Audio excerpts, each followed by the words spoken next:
My grandmother was a complete master at using Christian speak to keep from doing things that she didn't want to do.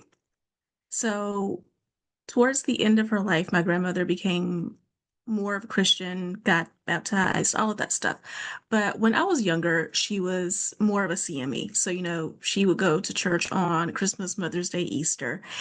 And whenever someone at the church would try to convince her to, you know, join one of the auxiliaries or participate in some event or something like that, she would always respond with, "That sounds like a good idea. I really want to pray about it and ask, what direction I should go with in this." And the person would say, "Yeah, yeah, you do that." And of course, she'd always come back with, "I really prayed about it, and I don't feel like that this is the direction that God is leading me into in this season." So I was thinking about that because, oftentimes I get a question from clients about how do I tell my family and friends that I'm not in a place to settle down right now? Or how do I respond to the question of, why don't you have a man yet?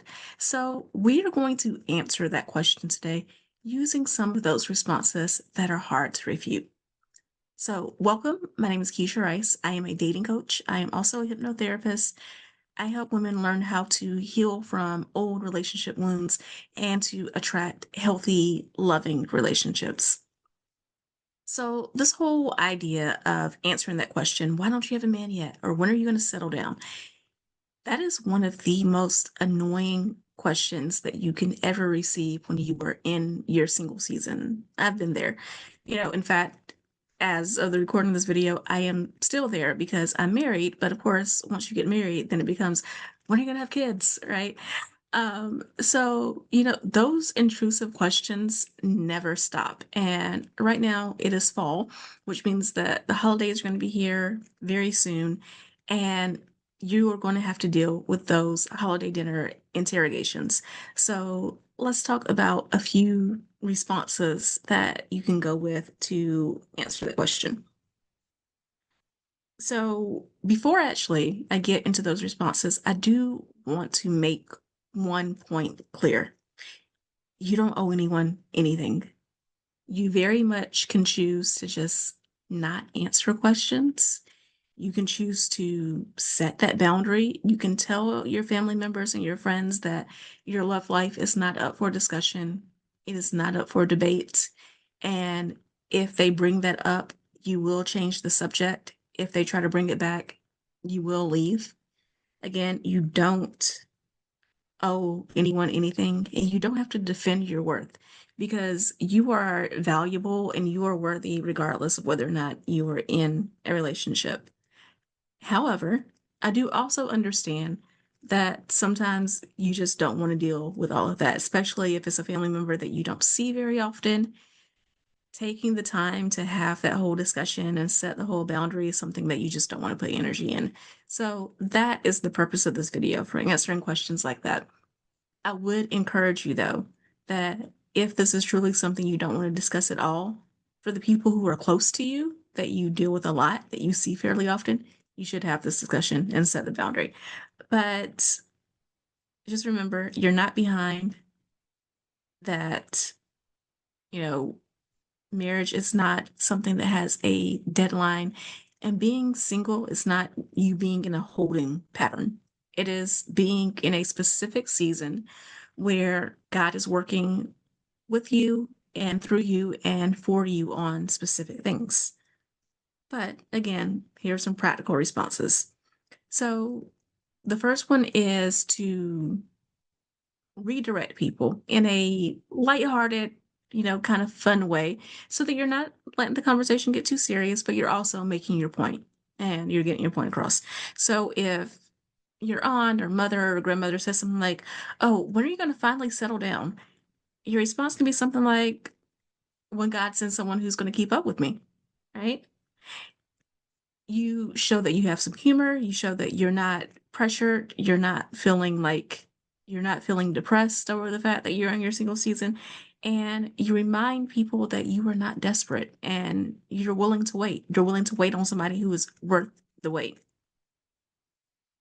The second response is the faith-centered answer, and that is similar to what my grandmother would do with, I'm going to ask God about it and then responding later with, God hasn't hasn't told me that this is what I need to do, basically. So if someone says, you're not getting any younger, are you worried about your clock ticking, all of that, then you can respond with, I trust God's timing and he's never failed me yet. So this shows that you are full of faith. It is a powerful response and it shifts the conversation to talking about, God's timing and believing in that as opposed to, again, your biological clock, which is not other people's business to begin with. Just but yeah. Um and then the third response that I want you to keep in mind, this one is a boundary setting response. I think a lot lighter than what I talked about at the beginning, where you have a whole conversation about it, but still, it is making a boundary clear. If you have a family member who won't let it go and who keeps saying, you're too picky, you need to lower your standards, you just need to give men more of a chance, all of that, then you pause, you look them directly in the eye, and you tell them that I know what God has placed on my heart, and I would much rather wait on that than to rush into something that's not in alignment. This sets a boundary with grace, without the guilt. And again, it reminds people that you are not desperate. You are trusting God's timing. And whenever that time is right, then you know that the right relationship is going to come. So if the conversation continues to drag on, because some people don't know how to let things go, right? um just exit the conversation. Just tell people that I love you, this was fun, this was interesting, I'm glad that you care about my life and all of that, but I'd rather talk about something else. And then bring up another topic. Ask them about their job, their grandkids. Ask them about any hobbies that they're interested in. People love to talk about themselves. They really do. So if you give people that chance, oftentimes they will take the bait. And then that allows the conversation to redirect. But in all of these cases, I want you to notice the pattern. And that pattern is that these responses never involve you apologizing, because once you apologize, you have to start defending and you will have to keep defending. So you don't want to start that loop. And they're also short, they're also said with love, and they are said with confidence. When you have those things nailed down, it becomes a lot more difficult for people to give their own rebuttals. And I want you to again remember that you don't owe anyone anything. That when you are giving these responses, you're not being mean. You're not saying, well, I'm just trying to address their concerns. You don't owe responses to their concerns. You owe responses to your own concerns, to your own path that God has outlined for you. And you need to stay confident in that and not worry so much about how other people feel about it. So instead of walking into Thanksgiving, Christmas, any of these other holidays that are coming up with dread and with wanting to get out there as quickly as possible, enter with confidence, because now you know what to say. Now you have these responses. Um, and now you don't have to worry about being dragged into discussions that you don't want to get into.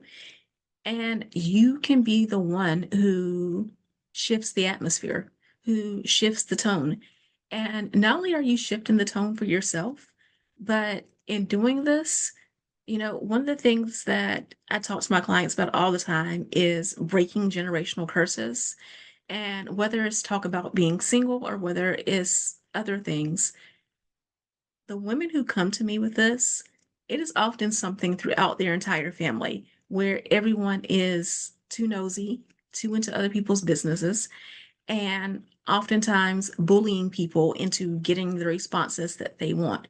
So, by you doing this, you're not only boosting your own confidence and setting the tone for how people should treat you and how people should address you, But you are breaking these generational curses and setting examples for the next generation, whether that is your younger cousins, your nieces, or if you have a daughter yourself, for your own child or your own children. So remind yourself that this is about a bigger mission than you when you are setting the tone in this way. And if you're ready to go deeper into learning how to set boundaries and, avoiding these awkward questions, but also attracting your purpose partner, then I would love to work with you in my coaching program, From Toxic to Thriving. It is all about learning how to heal from those toxic patterns and attracting both better relationships, but also better treatment of you in general. And it's designed specifically for Christian women to help you heal, to help you set your standards, and to help you experience what dating looks like when it is actually aligned with your faith. So you can go to the link in the description to find out more and to schedule a call with me. In the meantime, just remember that when you get these questions about settling down, all you have to do is smile, stand tall, and remember that you already live a life that is worth celebrating. And while, yes, having a great partner is going to add on to that, you are already whole as is. And the right man is only going to improve that, not define your life. Love you, and I'll talk to you soon. This podcast is brought to you by Contessa Digital.